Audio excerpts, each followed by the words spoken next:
Everyone, welcome to our channel. I hope you all are safe and healthy. Student, हमारा first chapter जो है political science का, अपनी last video में हमने टेररिज्म तक अपना चैप्टर कंप्लीट किया था एंड इन दिस वीडियो हम मल्टीपोलैरिटी एंड रीजनलिज्म वाले पॉइंट से स्टार्ट कर रहे हैं। Let's start. The world order was dominated by United state in post cold war era. The American military and economic might was unchallenged during this time. This made it the only superpower. Cold war खत्म होने के बाद जब USSR finish हो चुका था, जब USSR as a super power नहीं रह गया था, तो यूनाइटेड स्टेट सुपर पावर था और सारे वर्ल्ड में यूनाइटेड स्टेट का ही डोमिनेंस था। अमेरिकन मिलिट्री और इकोनॉमिक उस टाइम की इतनी ज़्यादा स्ट्रांग थी, इतनी पावरफुल थी, और उस टाइम पे कोई चैलेंज नहीं कर रहा था अमेरिकन मिलिट्री और इकोनॉमिक, कोई उसका आसपास कंपटीशन नहीं था। तो इसलिए वहाँ पे उस टाइम पे वही सिर्फ एक सुपर पावर बची थी। However, economic rise and military capabilities are not the only criteria to become and remain a superpower. लेकिन इकोनॉमिक और मिलिट्री कैपेबिलिटीज अब सिर्फ क्राइटेरिया नहीं है एक सुपर पावर रहने की. It is an amalgamation of both hard power and soft power that shapes a country to becomes a world power. Amalgamation, student, amalgamation का मतलब होता है कंबाइन करना. अमेलगमेशन मतलब एक सिंपल प्रोसेस है जिसमें कंबाइनिंग होती है, जॉइनिंग होती है कोई भी दो चीज़ की, दो एंटिटीज़ की. तो हार्ड पावर और सॉफ्ट पावर जब यूनाइट होते हैं, amalgamation of both hard and soft power shapes a country to become world power. Power relies on correction, military force, and economic. Soft power includes social, economic, cultural influence, values, and tradition. Coercion, the practice of persuading someone to do something by using force or threat. ठीक है, ये है उसका मतलब. कोरेशन का मतलब है किसी को डरा धमका के अपने तरफ परसुएट करना. तो ये है हार्ड पावर और ये है सॉफ्ट पावर, जो अट्रैक्शन से लोग अपने तरफ आते हैं, खुद से लोग अपने तरफ आते हैं. ये हमने आगे पिछले बार काफ़ी अच्छे से पढ़ा था, तो आई डोंट थिंक सो उसकी एक्सप्लेनेशन की अभी ज़रूरत है. तो सुपर पावर बनने के लिए अब हार्ड और सॉफ्ट पावर दोनों का अमेलगमेशन होगा, तो आप ज़्यादा स्ट्रांग हो, तब आपकी कंट्री ज़्यादा स्ट्रांग है. सिर्फ अगर आपके पास हार्ड पावर ज़्यादा है तो आप इतने स्ट्रांग नहीं हो. क्यों? क्योंकि आप में कोई अच्छाई नहीं है. आप में दोनों चीज़ होनी चाहिए, दोनों चीज़ों का बैलेंस होना चाहिए, तब आप एक सुपर पावर के काबिल हो. तो यही यहाँ पे बता रहा है. In recent times, the dominant position of the United States has been directly or indirectly challenged. लेकिन आज के ज़माने में, आज के टाइम में यूनाइटेड स्टेट की जो पोजीशन है वो या तो डायरेक्टली या इनडायरेक्टली कैसे भी कहो, लेकिन वो चैलेंज्ड है. कोई ना कोई उसको टक्कर दे रहा है, उसकी पोजीशन को थोड़ा ना थोड़ा वो नीचे आ ही जा रहा है. वो स्टेबल नहीं है कि वो हाँ हमेशा ही वो सुपर पावर रहेगा, ऐसा नहीं है. ठीक है, आगे हम पढ़ते हैं क्यों है ऐसा. For instance, the economic and regional integration in Europe through the creation of European union, the rise of Asia through the presence of China, Japan, followed by India in the global world order. European union जब से बना है तब से उसकी United state की जो है पावर चैलेंज हो रही है. यूरोपियन यूनियन काफ़ी स्ट्रॉन्ग यूनियन है जहाँ पे सारी यूरोपियन कंट्रीज जो है वो एक ही यूनियन में है, उनकी जीडीपी एक है, उनकी पॉपुलेशन एक है ना. तो उससे जो है यूनाइटेड स्टेट का कंपटीशन रहा है, रहता है. एशिया में जब हम एंटर करते हैं तो चाइना, चाइना की पॉपुलेशन ज़्यादा है, चाइना में मैन फोर्स ज़्यादा है. इंडिया का भी सेम हाल है, इंडिया की भी पॉपुलेशन ज़्यादा है, मैन फोर्स ज़्यादा है, इकोनॉमिक ग्रोथ अच्छी है क्योंकि डेवलपिंग कंट्री है. जापान, जापान भी बहुत फेमस है अपने मैन फोर्स के लिए, मैन पावर के लिए, अपनी टेक्नोलॉजीज़ के लिए. तो ये सारी जैसे जैसे हर कंट्री ने तरक्की की, हर कंट्री ने कोशिश की कि हर हर कंट्री अब अपने इकोनॉमिक की तरफ ध्यान दे रही है, हर कंट्री अपने टेक्नोलॉजी की तरफ ध्यान दे रही है, हर कंट्री अपने डेवलपमेंट की तरफ ध्यान दे रही है. तो यूनाइटेड स्टेट जो शुरू से ही डेवलप्ड रहा है, उसको ये सारी न्यू इमर्जिंग कंट्रीज जो हैं वो चैलेंज कर रही हैं in recent times. The military resurgence of Russia and the growing importance of new regional organization have come to define a shift from a unipolar world to multipolar world order. Russia में भी military resurgence हो रहा है, Russia की जो military importance है वो grow हो रही है. रीजनल ऑर्गेनाइजेशन जो है वो काफ़ी देखने मिल रहे हैं, बहुत सारी कंट्रीज अलग अलग तरीके से सिमिलैरिटीज़ की वजह से एक दूसरे से कनेक्ट हो रही हैं, रीजनल ऑर्गेनाइजेशंस बन रहे हैं. वो हम आगे पढ़ेंगे कौन कौन से, जैसे G20 है, जैसे ब्रिक्स है, सार्स है, एशियन है. ऐसे ऐसे रीजनल ऑर्गेनाइजेशन बन रहे हैं 7-8 कंट्री या 10-20 कंट्री को मिला के कि हाँ ये कंट्रीज जो है इसमें और हमें ये सिमिलैरिटीज़ हैं, तो हम इनके साथ अपना ये ऑर्गेनाइजेशन बनाते हैं ताकि हम ज़्यादा अच्छे से ज़्यादा फ्रीली उस पर डिस्कस कर सकें और डेवलप कर सकें अपनी अपनी कंट्रीज़ को. तो ये सारी चीज़ें अब हो रही हैं, तो इससे जो USA as a super power है उसको काफ़ी चैलेंजेस फेस करने पड़ रहे हैं और वो एक सुपर पावर नहीं रह गया है, ऐसा ही समझिए. क्यों? क्योंकि कभी चाइना उसे चैलेंज कर रहा है, कभी रशिया उसे चैलेंज कर रहा है, तो एक कंपटीशन है. तो वही बता रहा है कि अब वो यूनिपोलार से रीसेंट टाइम्स में, अब के टाइम पे, अब के ज़माने में यूनिपोलार से ये जो शिफ्ट है वो यूनिपोलार से अब मल्टीपोलर वर्ल्ड ऑर्डर आ चुका है. तो यही है हमारा point, multipolarity and regionalism. Next as we move further हम पढ़ते हैं China. China has posed a formidable challenge to the unipolar world led by the United States. China ने एक बहुत ही फॉर्मिडेबल चैलेंज जो है वो पोज किया है यूनाइटेड स्टेट की तरफ, जो कि एक यूनिपोलर वर्ल्ड था एक ज़माने में। अब चाइना के राइज की वजह से मल्टीपोलैरिटी आ रही है। China's rise to global prominence can be attributed to its rapid economic progress since the introduction of economic reforms in the mid 1970s. 1970s में जब न्यू इकोनॉमिक रिफॉर्म्स चाइना में introduce किए गए for its economic growth and countries growth, तब से economy जो है China की वो रैपिडली ग्रो हो रही है। और ये सारी चीज़ों की वजह से चाइना का नाम ग्लोबली बहुत माना जाने लगा है। चाइना की टेक्नोलॉजीज हम सब जानते हैं, हमारा कोई भी प्रोडक्ट हो, दुनिया का कोई भी प्रोडक्ट है, उसमें एक चीज़ चाइना की ना हो ऐसा हो नहीं सकता। कोई ना कोई चीज़ आप देखेंगे वो मेड इन चाइना रहेगी। तो चाइना का जो इंपॉर्टेंस है ग्लोबल प्रोमिनेंस में वो काफ़ी बढ़ चुका है। The most dramatic phase begin only in 1990s। 1990s में जब यूएसएसआर स्प्लिट हुआ था, उसके बाद से मल्टीपोलैरिटी ज़्यादा देखने मिल रही है। China has increased sphere of influence through its ambitious economic project. China ने अपनी इकोनॉमी पे काफ़ी काम किया है स्टूडेंट्स, बहुत काम किया है, इसलिए आज उसकी इकोनॉमी इतनी स्ट्रांग है that even this Covid 19 pandemic उसकी इकोनॉमी ज़रा सी हिली, कुछ परसेंट के लिए हिली और फिर से उन्होंने रिकवर कर लिया है और वो ग्रो कर रहे हैं। तो China has increased its sphere of influence through its ambitious economic project such as One Belt, One Road, China Pakistan Corridor। ये दो प्रोजेक्ट्स थे उसके, जिसका नाम हमने अपने टेक्स्ट बुक में अभी अभी पढ़ा है। तो आइए देखते हैं क्या है ये projects. Student, one belt one road also known as OBOR initiative, ये ग्लोबल इंफ्रास्ट्रक्चर डेवलपमेंट स्ट्रैटेजी है जो चाइनीज गवर्नमेंट ने अडॉप्ट की इन द ईयर 2013। इन्होंने नियरली 17 कंट्रीज में इन्वेस्ट किया और कई इंटरनेशनल ऑर्गेनाइजेशन में भी। डेवलपमेंट स्ट्रैटेजी है, इसका पर्पस है to promote economic development and inter regional connectivity. One belt link the Asia Pacific region and Europe such as China, Russia, Kazakhstan, Tajikistan and Uzbekistan. One belt one road जो था वो project, वो सितंबर 2020 में, अभी के time पे last year, उसकी value कुछ थी स्टूडेंट इस प्रोजेक्ट की ट्रिलियन US डॉलर तक पहुंच चुकी थी। तो ये सोचो अब कितना उन्होंने अपने इकोनॉमिक पे काम किया है, कितनी न्यू न्यू चीज़ें उन्होंने ट्राई की हैं, न्यू न्यू प्रोजेक्ट्स उन्होंने जो है स्टार्ट किए हैं। अब हम पढ़ते हैं चाइना पाकिस्तान इकोनॉमिक कॉरिडोर क्या है। Student, China Pakistan economic corridor जो है वो डायरेक्टली पाकिस्तान में जो है इंफ्रास्ट्रक्चर का प्रोजेक्ट स्टार्ट किया है चाइना ने। China Pakistan Economic Corridor is a collection of infrastructural projects that are under construction throughout the Pakistan। ये भी 2013 में शुरू हुआ है। ओरिजिनली इसकी वैल्यू जो है स्टूडेंट $47 है, $47 बिलियन। ये इस प्रोजेक्ट की वैल्यू है। कैन यू इमेजिन कितना इन लोग काम कर रहे हैं अपने इकोनॉमिक पे। तो ये लोग बहुत दिमाग चलाते हैं और इसलिए आज उसकी इकोनॉमी जो है वर्ल्डली फेमस है। The value of CPEC, shortly known as CPEC, China Pakistan economic corridor, उस प्रोजेक्ट की वर्थ वैल्यू मतलब 2020 तक ये उन लोग ने एस्टिमेट किया था $62 बिलियन। How much? $62 बिलियन। 20 मई 2013, 8 साल पहले ये चाइना इकोनॉमिक कॉरिडोर जो है वो स्टैब्लिश हुआ था। इसका मिशन क्या है? Mainly motorways expansion, special economic zones, energy production, ये इसका जो मेन मोटिव है। मिशन का स्टेटमेंट यही दिया था उन्होंने। 2016 में जून में चाइना और पाकिस्तान ने अपने प्लान्स जो है रिवील किए। सेकेंड फेज अब उसका स्टार्ट हो रहा है। प्रोजेक्ट का फर्स्ट फेज ऑलमोस्ट कंप्लीट हो चुका है, अब सेकेंड फेज की तरफ उन लोग ने जो है स्टार्ट कर दिया है। उसकी टोटल कॉस्ट थी around $8.2 billion. Create sphere to influence in Central East Asian. Furthermore, Chinese opening to Africa shows that their dream goes beyond neighboring countries. Militarily, China is ambitiously building up its naval and air power in order to back up its claim in South China Sea.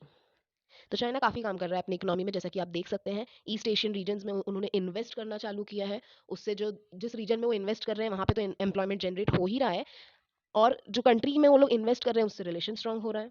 दूसरा, China की economic growth हो रही है ना, काफ़ी फायदे हैं। कुछ नेगेटिव एस्पेक्ट्स भी हैं जो कंट्रोवर्सीज में हमको सुनने मिलता है कि कैसे बैंकरप्ट हो जाती है कंट्रीज, या बहुत सारी चीज़ें कंट्रोवर्सीज में आती हैं। वो हमारे सिलेबस का पार्ट नहीं है, सो हम उसको नहीं पढ़ते हैं, बट न्यूज़ में अक्सर ये सारी बातें चलते रहती हैं। Russia has made substantial progress in oil and gas production. Russia has emerged as an energy superpower. Economic stability has renewed the sense of national pride, leading to military assertiveness in recent times. Russia continues to influence Central and Eastern Europe, founding member of Shanghai Cooperation Organization. Russia जो है students, वो अपने energy और power के लिए काफ़ी जाना जाता है।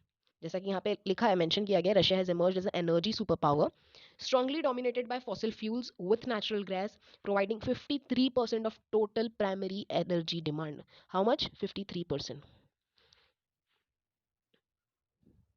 इलेक्ट्रिसिटी जो है जनरेट होती है जो रशिया में, वो लार्जली गैस के बेसिस पे होती है। 46% जो है इलेक्ट्रिसिटी गैस के बेसिस पे जनरेट होती है। ठीक है, तो सोचो आप उनके पास कितनी गैस और इलेक्ट्रिसिटी है, ऑयल है उनके पास। कोल 18%, hydro electricity 18%, nuclear power 17%, thermal generation 60%।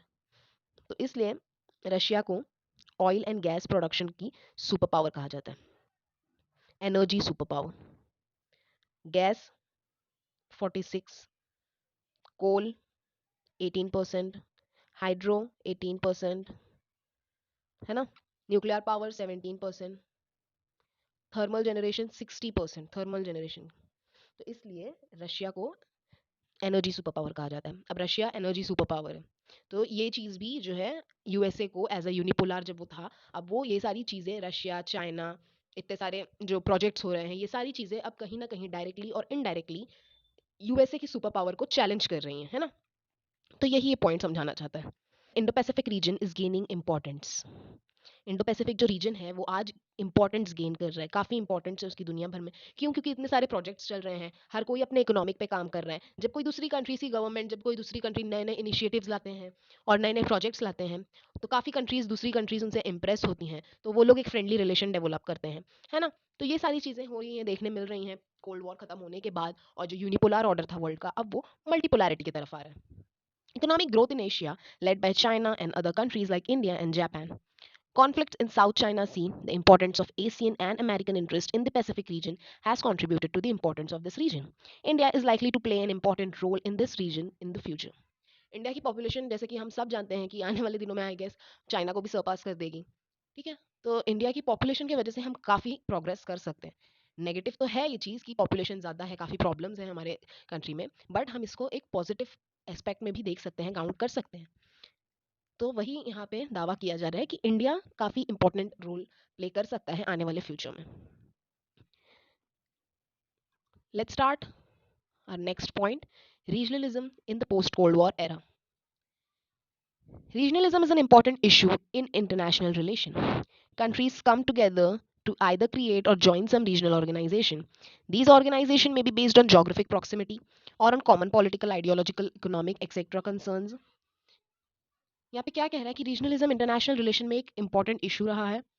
कोई ना कोई कंट्रीज साथ में इकट्ठा होती है, क्रिएट करती है या ज्वाइन करती हैं कुछ रीजनल ऑर्गेनाइजेशंस को। देखो मैं बताया था कि कोई ना कोई कंट्रीज एक साथ आती हैं तो कोई ना कोई सिमिलैरिटीज की वजह से आती हैं, चाहे वो जोग्राफिक प्रॉक्सिमिटी हो, चाहे वो कोई पॉलिटिकल थॉट हो, पॉलिटिकल आइडिया हो, या कोई नेचर हो, या कोई आइडियोलॉजिकल सिमिलैरिटी हो, या इकोनॉमिक पे उन्हें काम करना हो। तो इन सारे कंसर्न की वजह से एक या दो या उससे ज़्यादा कंट्रीज एक साथ आती हैं, या तो वो क्रिएट करती हैं, या तो या तो वो क्रिएट करती हैं ऐसे कोई ऑर्गेनाइजेशन, या तो वो ज्वाइन करती हैं। तो कोई ना कोई सिमिलैरिटी होती है, किसी ना किसी चीज़ पे बेस होती है, तभी एक इतनी कंट्रीज जो है वो एक साथ आती हैं। While geographic linkages are important, sometimes functional and infrastructural issues become the basis of regional cooperation. Geographical linkage तो important है ही, लेकिन infrastructural issues की वजह से, जैसे अब चाइना और पाकिस्तान कैसे एक साथ हुए, अब वो एक साथ काम कर रहे हैं ना, तो वैसे ही कोई ना कोई ऑर्गेनाइजेशन या तो वो ज्वाइन कर लेते हैं या वो क्रिएट कर लेते हैं, कोई ना कोई वजह से, कोई प्रॉफिट से, कोई फायदे के लिए, है ना। This can be in areas like transport, communication, energy, health, etc. The process of regionalism usually begins with a political dialogue amongst the participants. Similar ideological perspective or economic concern may help the process of dialogue. ज़्यादातर ये सारे areas में होता है, corporation ये सारे कामों के लिए ही बनते हैं, चाहे वो ट्रांसपोर्ट हो, कनेक्टिविटी की बात हो, या कम्युनिकेशन हो, एनर्जी, हेल्थ एक्सेट्रा। रीजनलिज्म का प्रोसेस जो है वो शुरू होता है या तो किसी पॉलिटिकल डायलॉग से, या फिर आइडियोलॉजिकल पर्सपेक्टिव, या इकोनॉमिक पे अगर किसी को काम करना है, उस चीज़ के लिए कंसर्न है और कंट्रीज एक साथ आ रही हैं, तो उनके बीच डायलॉग होता है। ऐसे डायलॉग ही किसी ना किसी ऑर्गेनाइजेशन का क्रिएशन करते हैं। Let's move further. In 1940s and 50s, regionalism in Asia and Africa Regionalism in Asia and Africa focused on a political dialogue between countries. 90s 1940s and 50s में यहाँ पे बता रहा है कि एशिया और Asian continent and African continent में mostly political dialogue होते थे बिटवीन कंट्रीज. यूरोप में फोकस किया गया on economic corporation. For example Europe created European coal and steel community ECSC in 1951. Europe created European Economic Community EEC in 1957 to work on its economy. European union जो है उसकी उन वहाँ जितनी भी कंट्रीज आती हैं, Austria, Croatia, Belgium, Cyprus, Germany, Ireland, जितनी भी कंट्रीज हैं, वो सारी कंट्रीज के लिए उन्होंने यूरोपियन इकोनॉमिक कम्युनिटी बनाई. और यूरोपियन एटॉमिक एनर्जी एजेंसी 1958 में. तो ये सारे कंट्रीज एक साथ आकर एक ऑर्गेनाइजेशन बनाते हैं और एक मोटिव होता है उस ऑर्गेनाइजेशन का, क्या चीज़ है, क्या मकसद है उस ऑर्गेनाइजेशन का, मिलकर वो सारे लोग उस पर काम करते हैं, है ना. अब ढेर सारी कंट्री साथ में तो आइडियाज डिस्कस होते हैं, डायलॉग होते हैं और जल्दी काम होता है. In 1960s, the concept of regional corporations spread to Asia and the Association of Southeast Asia Nations was created. 60s में ये कॉन्सेप्ट यूरोप से, अफ्रीका से अब ये एशिया तक पहुंच गया. एशिया में जब वो पहुंचा तो association of south east Asian nation create हुआ इन 1967. ये क्यों क्रिएट हुआ? फॉर ये इकोनॉमिक यूनियन है स्टूडेंट. ये जो एशियन है हमारा वो एक इकोनॉमिक यूनियन है. इसमें 10 मेंबर हैं, 10 मेंबर स्टेट हैं साउथ ईस्ट एशिया के, जो प्रमोट करते हैं इंटर गवर्नमेंटल कोऑपरेशन, और वो लोग इकोनॉमिक पे काम करते हैं अपने. Focused in 1960 we saw the growth of regional organization that focused on economic issues. 1960s के टाइम पे regional organization ज़्यादातर इस बेसिस पे बनते थे, on economic concern, economic issues के बेसिस पे. Some regional organization like North Atlantic Treaty Organization NATO was focused on security issue. ये सिक्योरिटी, कुछ सिक्योरिटी इश्यूज को, कोई ना कोई इशू या कोई ना कोई कंसर्न होता था जब कंट्रीज को, और कोई दूसरी कंट्रीज जब उससे अग्री करती थी उनके डायलॉग से, तो वो एक साथ आ जाती थी. यही ये पॉइंट में समझाना चाहते हैं कि कैसे ऑर्गेनाइजेशन क्रिएट होते थे.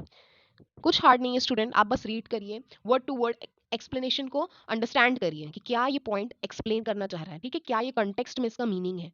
नथिंग इज हार्ड, आप बस पढ़ो, रीड करो अच्छे से और अपनी राइटिंग पे ध्यान दो, आंसर राइटिंग पे ध्यान दो. कुछ हार्ड नहीं है, कुछ आपको रटने की जरूरत नहीं है, कुछ आपको वर्ड टू वर्ड रटने की बिल्कुल भी जरूरत नहीं है. आप क्या याद रखना है आपको, ये मेजर पॉइंट जो हेडलाइन है आपकी वो आपको याद रखना है. और जैसे ये हेडलाइन आपने लिखा, फटफट कंटेंट आपके माइंड से निकल के वो पेपर में उतरना चाहिए, ऐसा होना चाहिए. तो इतना आप रीड करो उसे, इतना टाइम दो, रीडिंग को टाइम दो, एक्सप्लेनेशन को अच्छे से अंडरस्टैंड करो, दिमाग में बैठाओ और रिवाइज करो. That's it. रटना वर्ड टू वर्ड बिल्कुल भी नहीं है, ठीक है. तो यही ये पॉइंट में समझाना चाह रहे हैं कि कैसे रीजनलिज्म, कैसे रीजनल ऑर्गेनाइजेशन क्रिएट होना स्टार्ट हुए, किन कंसर्न्स पर क्रिएट होना स्टार्ट हुए, पूरे में यही आपको एक्सप्लेन किया गया, ठीक है. 40s में, 50s में कहाँ कहाँ किस किस कंट्री के बीच में क्या डायलॉग हुआ, तो किस जैसे यहाँ पे क्या बताया गया कि 50s में यूरोप में ट्रेंड था, एनर्जी के ऊपर मोस्टली बनता था, कोल एंड स्टील, है ना. फिर इकोनॉमिक पर बना, एटॉमिक एनर्जी पे बना. फिर 60s में एशिया में स्प्रेड होने लगा. एशिया में जब स्प्रेड हुआ तो सबसे पहले association of south east Asian nation बना, एशियन बना, बहुत ही फेमस है, हर जगह आता है, आगे भी आपको आएगा. 1967 में बना. 60s में फिर रीजनल ऑर्गेनाइजेशन की और ग्रोथ हुई जो इकोनॉमिक इश्यूज को फोकस करते थे.